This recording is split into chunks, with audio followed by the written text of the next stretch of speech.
today, we put its founder, MD and CEO Sahil Goyal on the hot seat.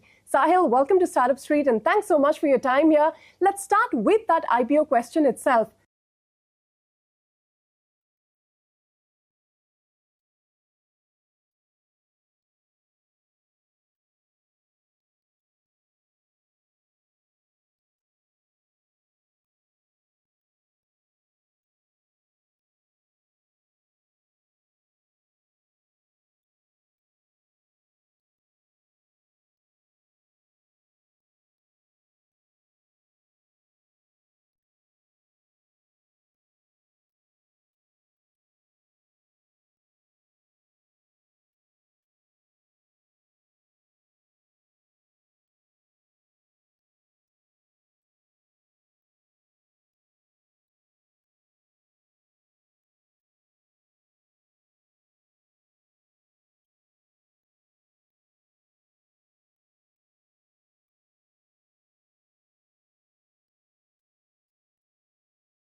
Hello and welcome to Startup Street. I'm Arundhati Ramanan and with me as always is Ritu Singh. These are the top headlines from the startup world. Online trading platform Groww reports a 12% jump in profits as lower employee expenses offset higher marketing spend, but revenue and active clients decline year on year even as market share expands. Semiconductor startup Sofrosine Technologies raises $2 million in seed funding. Round was led by Blue Hill VC. Startup recently cleared technical diligence and was awarded METI DLI grant of $1.2 million. Proceeds will be used to accelerate its transition from prototype silicon to full-scale development and global OEM engagement. Ola employee death probe moved to Central Crime Branch after family seeks independent, time-bound inquiry. Bengaluru engineer's 28-page note alleges workplace harassment, unpaid dues and heavy pressure by senior officials, including CEO Bhavish Agarwal. AI video startup Luma.AI raises $900 million in new funding round led by Saudi AI company Humane. The two companies are also partnering to build a 2-gigawatt AI supercluster dubbed project called Halo in Saudi Arabia. Luma.AI is now valued upwards of $4 billion. Bitcoin falls to its lowest levels in the last 7 months, dropping below the $86,000 mark. The entire crypto market has shed almost $1.2 trillion in value since October. Investors are reducing exposure to riskier assets amidst fading expectations of another Federal Reserve rate cut next month. Those were the headlines that we're tracking for you this evening on what's brewing today. Online trading platform Groww's profit jumped 12% in its first set of earnings after a stellar listing last week. This as a 9% fall in employee expenses offset higher marketing spend. However, revenue fell 9% and active clients declined year on year, even as the company's market share expanded. Vivek Iyer is here with the key highlights of the firm's numbers. Vivek? Well, that's right. So 60% higher since listing, and all eyes on India's largest discount broker as to how exactly quarterly numbers would pan out and whether they could live up to the kind of stock performance that's actually come about. Now, immediately post the results, the stock actually popped up 5%, but it has cooled off since then, and let's understand why. First up, number one, when you're looking at the results on a year-on-year basis, the revenues have actually gone down almost 9% on a year-on-year basis, and this is a bit of a concern. However, aided by lower operating expenses, aided by lower costs, actually you're seeing the operating profit. Now, operating profit here is measured without the interest cost. That has actually improved both on a year-on-year basis as well as on a sequential basis. In fact, both year-on-year as well as on a sequential basis, the operating margins have actually jumped up higher. And profitability on the back of that, both year-on-year as well as sequentially, has gone higher. But the key thing to watch out for is the fact that during the time of listing, the management told us that FY26 is going to be a year of growth, and they're expecting to see a top-line growth in the range of 25 to 30%. But at the end of H1, it's actually been a bit of a degrowth as far as Groww is concerned. So there's a lot of heavy lifting to be done as far as H2 is concerned in order to go ahead and meet the management guidance. Also, when you're talking about cost, the management had said in tandem with the growth that they're expecting to see on the top line, they're expecting operating costs also to go higher. So it'll be interesting to see how exactly H2 pans out, and also what the management guides for, especially as far as the investor call is concerned. Right, Vivek. Many thanks for those details. Now, moving on, Pivot.ai, an insurtech startup focused on building trusted AI for the global insurance industry, has raised $7 million in a Series A round led by Stellaris Venture Partners, with participation from Y Combinator and Arali Ventures. The fresh capital will be used to scale its flagship underwriting platform, Cure, which automates the entire underwriting workflow, from intake and document processing to research, risk analysis, and decision-ready outputs. In an industry struggling with rising submission volumes and limited underwriting talent, Pibit.AI says its system delivers up to 85% faster underwriting cycles, higher gross written premiums, and sharper risk selection. Joining me now to discuss this further is Akash Agarwal, the founder and CEO of Pivot.ai. Akash, thank you so much for taking time out and being here with us on Startup Street. You've raised these funds. What does this fundraise milestone sort of mean for Pivot.ai's growth journey and your mission to build trusted AI for underwriting? If you could take us through what you're basically solving for. Yeah, thank you. Thank you so much for introduction. I'll quickly walk you through the problem statement first. In commercial insurance underwriting, it's completely broken. The underwriter don't have tools. The data are present in silos. Still a lot of manual data entry, which is happening across the entire workflow, which is impacting the operating margin for the insurance company. If I give you an example, for example, if you're a media house and if you need an insurance policy, you go to insurance companies and there is an underwriting team who will ask for a lot of documentation from you. It can be documents around your employees. It can be documents around your sites. It can be a documentation around the claims you made. They ask for all these documents over an email where you attach all these information and send it to them. Now, from an underwriting angle, if you see, there are a lot of documentation they need to manually review, scrape the data out of it, and feed into their actually models or the pricing models they have built.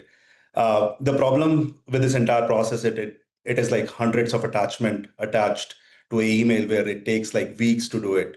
And the secondary problem is there might be information which you have not shared with an underwriter. For that information, they either need to come back to you and ask for these information, or they need to go to a third-party data sources and get those data. The second problem is like if data is inaccurate, and if you are sending inaccurate data, they are taking decisions on the top of inaccurate data, which creates a bad decision. Sure. They will have an impact on it. So this is what Cure does. This is what we have built, which is a centralized underwriting risk environment, which automates from the application you shared to an underwriter. Absolutely. Right. And how will this new capital sort of accelerate development, adoption of your Cure platform across the insurance industry? And which segment or feature right now is seeing the strongest demand from carriers and MGAs? In terms of capital, I think we have built a different set of have solved a different set of problem across the entire workflow. The most demand comes around the accuracy of the data because this is very critical for the insurance company. So the way we have built the entire system is more around a trusted AI, which will make sure the data, whatever we are sending to the insurance company, is highly accurate. We are finding we are getting interest on the entire workflows. Even like there are smaller companies which is asking for a one module where we can automate, let's assume, data extraction or might be a risk analysis for them. And there are bigger companies who are actually looking for the entire set of product which solve end-to-end problem. Yeah, and if you could kind of take us through the kind of customers you're currently working with and the impact that you've already driven for them, and how are you sort of helping insurers scale efficiently without, compromising accuracy or trust? Yeah, so in terms of customer, we work with every company which does underwriting in commercial space. Uh, uh, in terms of our trustful, the way we have built our entire trustful AI is one, we have made entire AI very specific to the commercial underwriting, so it will give very high accuracy for on the like when we are sending a data, it is very highly accurate. The second, what we have built is we have built an agentic platform. What it does is it does automatic QC and it also does automatic correction, and which is fueled by underwriting services. So at the end, whatever data we are sending back to the customer is super accurate, and they can trust on it. They can take decisions on the top of it. Sure. And, if you could quickly tell us, you're also looking to deploy the funds towards deeper data partnerships to make your offerings more adaptive to new lines of business and emerging risks, right? Could you take us through what the plan is here quickly? So we will going to invest a lot in R&D, where we are building more risk models for the emerging market. So there are a lot of new market where the risk is not yet placed and there is no framework around it. And the industry would need very high accurate data on the top of it. So we are building more and more risk models, which they can use for the emerging risk also. And also in terms of deployment of the capital, we are working on distribution models where we can go to upmarket, bigger customers. And we are also scaling in terms of our entire team size across different departments. Right. Yeah. And, what about revenues? If you could take us through what you're currently clocking and what's your biggest market? Because US is where you're primarily at. What's the plan for India? Any other markets you're looking at to expand into? Right now we are super focused on the US market, but definitely this problem exists across globe. So Europe is one of the next market we would have, and India is also growing in terms of commercial insurance space. So definitely we'll start looking at those market, but right now the super focused is on US market. Once we achieve it, then is the time when we start looking for the other markets also. Sure. And where are your revenues at and where do you hope to end this year? We are trying to grow 3x in terms of revenue every year. So the next year plan is like 3x, and that is what we are preparing for now. All right. Thank you so much for taking time out and being here with us on Startup Street. And we wish you all the best on this journey going forward. Thank you so much. And moving on, it is Friday and it's the time to take stock of all the deals from the startup world. According to Venture Intelligence, this week saw a total of 19 deals worth $99 million.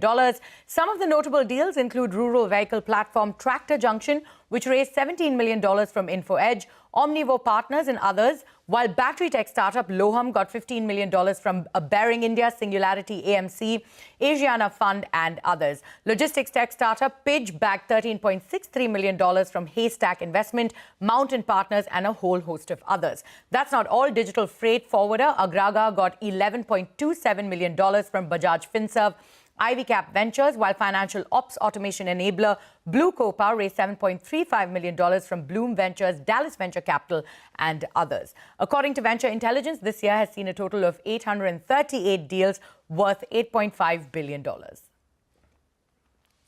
And on that note, it is time for us to head into a short break. But coming up next, Shiprocket's top boss, we put him on the hot seat as he outlines the firm's path to Dalal Street and its next phase of growth. Stay tuned.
Welcome back. You're watching Startup Street. Now, it's been a busy season on Dalal Street with a spate of IPOs, consumer and tech companies lining up to come to the market. And the latest one to join that queue is Shiprocket, with the SEBI recently approving the 2,300 crore rupee plus IPO. So today, we put its founder, MD and CEO Sahil Goyal on the hot seat. Sahil, welcome to Startup Street and thanks so much for your time here. Let's start with that IPO question itself.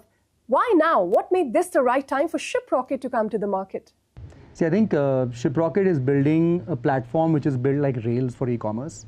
And we have been at it for over 13 years, right? We've tried various parts of this and continuously have been building the invisible layer on which, marketing, payments and shipping runs.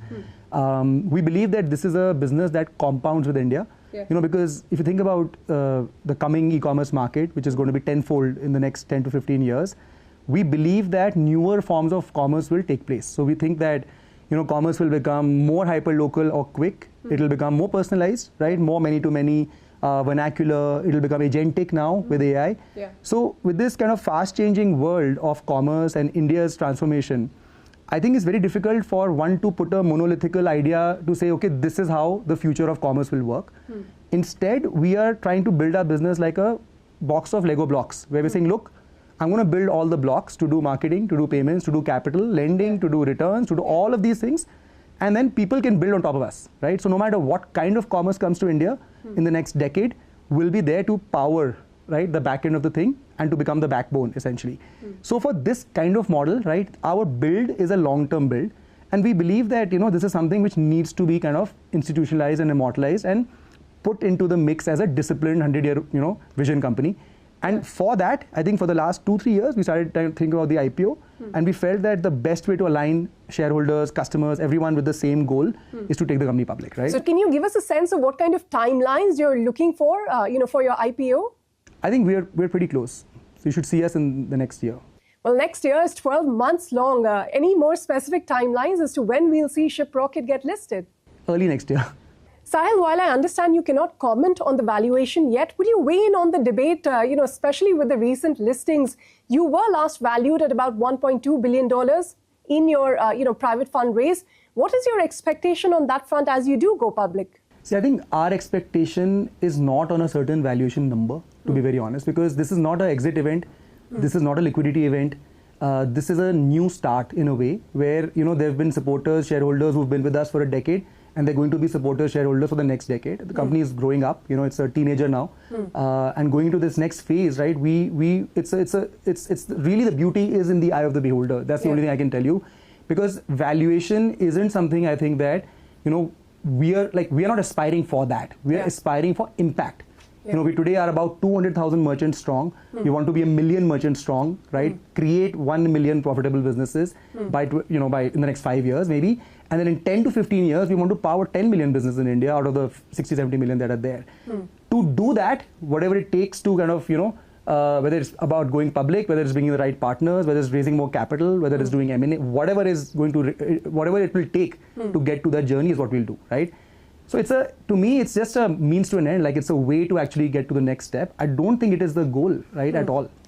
Well, let's talk financial, Sahil, because Shiprocket has been able to narrow its losses to about 74 crores for FY25. Is that trend sort of sustainable as you go public? And how soon, before the company is able to report a full year profitability? See, I think Shiprocket understands the meaning of profitability, right? We turned profitable as a company in 2019, 2020.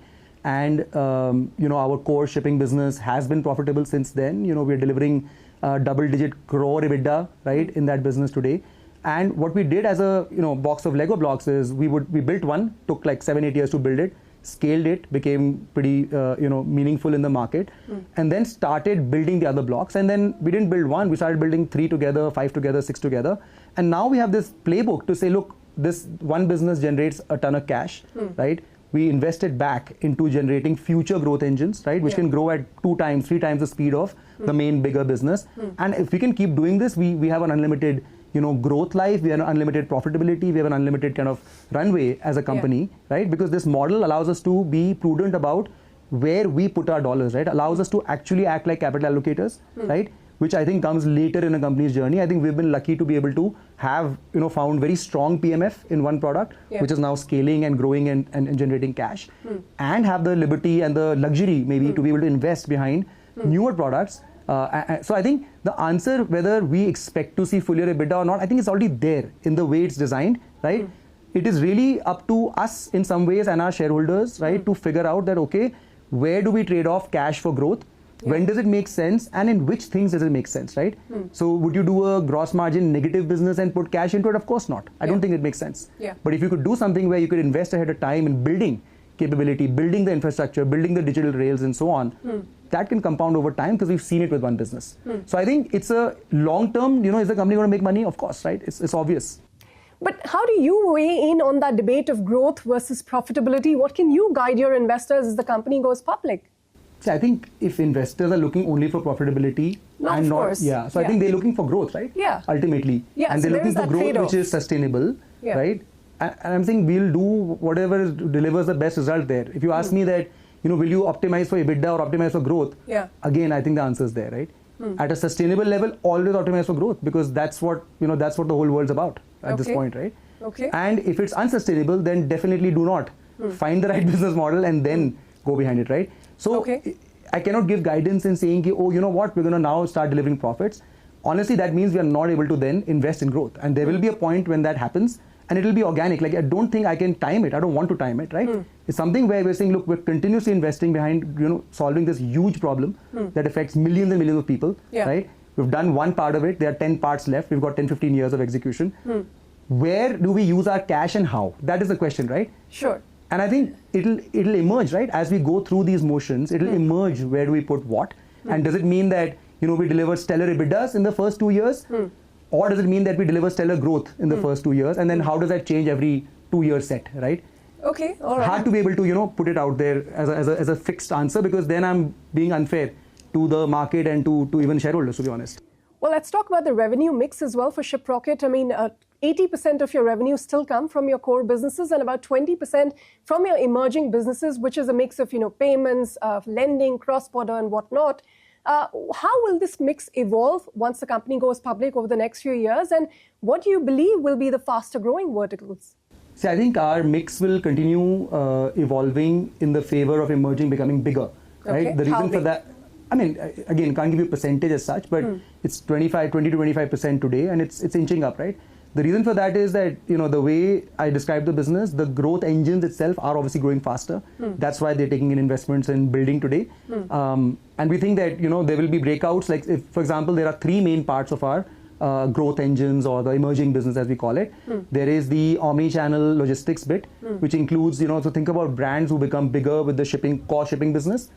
They start needing, let's say, 2-day delivery, Prime-like experiences. They now need dark store, they need hyperlocal, they need all of these kind of non-traditional e-commerce, let me call it. So that business got built 3 years ago, 4 years ago, starting with a warehousing network, and it's become meaningful number now and growing, like I said, very rapidly.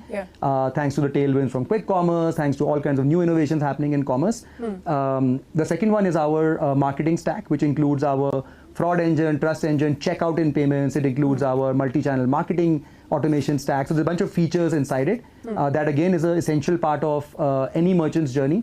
And what we realize is that all the merchants who actually ship with us, they are running these other parts of their business somehow as well. So it's not even like we have to go and acquire them. A lot of these customers are running marketing in thousands of crores. They are spending money in trying to do logistics outside of commerce, outside of courier. And that's where we are trying to actually go and attach and to say, look, we can do this for you. We've done one part. And when it all comes together, it actually works better, right? It affects both the shipping as well as the newer parts. So marketing is an essential part there. And then cross-border is something we've been, very excited about. I think lately there have been some macro changes in the world where there have been some, some level of uncertainty, let me say. But at the same time, that business, I think, is just well poised in terms of the rails that are getting built, the unique networks that are getting built, the partnerships that are getting built. And I think in the long run, as India starts developing into a manufacturing hub, into an export hub, we will definitely be beneficiaries of that in the long run. So what would you say would be the growth engines for the company, so to speak, going ahead? See, I think we power a certain percentage of India today. So let's say if India is 70 billion, 80 billion in e-commerce, let's say 70 billion, we are about 4-5% of India, right? I think the vision is to be able to power 10% of the future of India, and the future of India looks very big. So if you look up the numbers, there's anything from 700 billion to $1 trillion in the next 10 to 15 years, right? Just from news. As being able to power 10% of that is a very meaningful number for the company in like 15 years, 10 years. So I think that is the ultimate vision, and we see commerce developing very differently. Like I'll give an example. We've got merchants who are not using a storefront at all.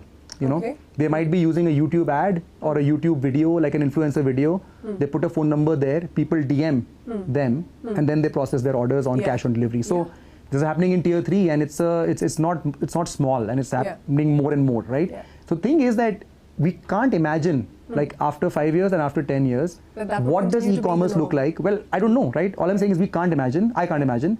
And we also can't imagine what a high GDP per capita makes the country look like. And I think it is this lack of imagination or the inability, let's say for us as humans to be able to sort of imagine this well, which stops us from imagining the future well, right? But the reality is, if you put facts together and you think about it, if the market's going to 10x, right?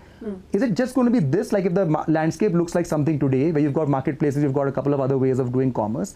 This was done in a low trust India, right? Which we are still evolving from. But I'm saying 10 years out, are we going to be low trust? Are merchants going to be non-digitized? Are consumers going to still kind of, so I think if you think about that and you think about who's going to be buying in 10 years, who's going to be selling in 10 years, and then what do they need?